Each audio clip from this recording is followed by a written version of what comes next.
চাঁদের বাতির কসম দিয়া ভালোবাসিনি। লম্বা চুল, আলখাল্লা পরা এক তরুণ মানুষের মনের কথাগুলো সোজাসাপটা সুরে সুরে বলে যেতে লাগলেন। সব বয়সী এবং সব শ্রেণীর মানুষের মনে জায়গা করেও নিতে লাগলো সেসব গান। মনের কথাগুলো এত সুন্দর করে বলা যায়, সেই মানুষটি বিপ্লব। প্রমিথিউস ব্যান্ডের বিপ্লব। ছোট থেকে বড় সবার মন জয় করা বিপ্লবকে অনেক দিন ধরে দেশের কোনো মঞ্চে কিংবা টেলিভিশনে, এমনকি রেডিওতে পাওয়া যায় না। তিনি আছেন যুক্তরাষ্ট্রে।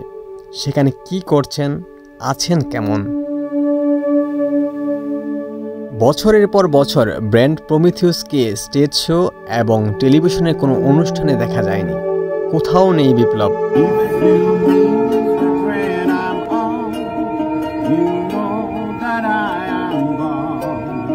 ফেসবুকে মাঝে মধ্যে উকি দেন। বিপ্লব এখন পরিবার নিয়ে যুক্তরাষ্ট্রের নিউ ইয়র্কের কুইন্সে থাকেন। ব্যান্ড, মিক্স ও একক অ্যালবাম, স্টেজ শো, সব জায়গায় 90 দশকে দাপুটে বিচরণ ছিল বিপ্লবের। এলআরবি, নগর বাউলের পাশাপাশি হেঁটেছে প্রমিথিউস। ব্যান্ডে যেমন সরব ছিলেন, তেমনি আইয়ুব বাচ্চু, জেমস, হাসান ও বিপ্লব সমানতালে উচ্চারিত একটি নাম ছিল। 90 দশকে এই 4 ব্যান্ড ও 4 শিল্পীর সমান বিচরণে মুখর ছিল বাংলাদেশের গানের জগৎ। বিপ্লব জানান, নিউ ইয়র্কে তিনি এখন ট্যাক্সি সার্ভিসের কাজ করছেন। বললেন, নিউ ইয়র্কে গিয়ে তিনি প্রথম কাজ শুরু করেন আমেরিকান এয়ারলাইন্সে। 1 বছর পর গাড়ি কিনে ট্যাক্সি সার্ভিস শুরু করেন।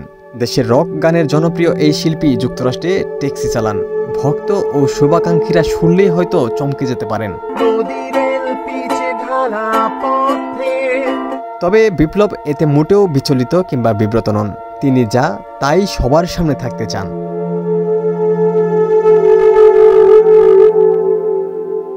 বিপ্লব বলেন, আমি ট্যাক্সি চালাই বলতে সংকোচ বোধ করি না। আমি তো চুরি করছি না, মানুষকে সেবা দিচ্ছি, বিনিময়ে টাকা নিচ্ছি। আমেরিকায় আসার পর আমার অনেক বড় অভিজ্ঞতা হয়েছে। বিদেশ বলতে আমরা দেশে বসে যা বুঝি, বিদেশ আসলে মোটেও তা না।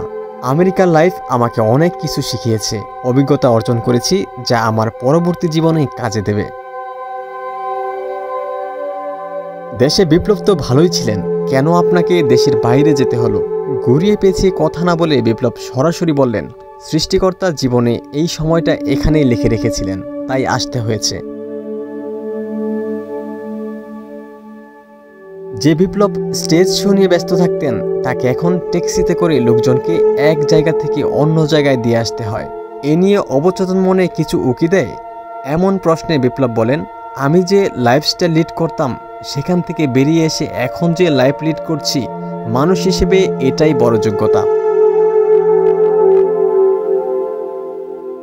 যুক্তরাষ্ট্রে ট্যাক্সি সার্ভিসকে কেন বেছে নিলেন?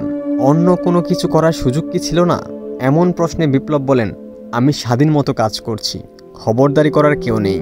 এখানে অন্য কাজ করব, আমার তো সেই সুযোগটাও নেই। স্মার্ট কিছু করতে হলে এখানকার পড়াশোনা লাগে, অভিজ্ঞতা লাগে। দেশের মাস্টার্স ডিগ্রি দিয়ে এদেশে স্মার্ট কিছু করা যাবে না। এদিকে আরও পড়াশোনা করার সময় নেই। এখন পড়াশোনা করবে আমার ছেলেমেয়েরা, ওদের তৈরি করছি। আমি হয়তো বিষয়টা না বললেও পারতাম, কিন্তু এসব লুকোচুরি আমার মধ্যে নেই, তাই ট্যাক্সি চালানোর বিষয়টি লুকাইনি।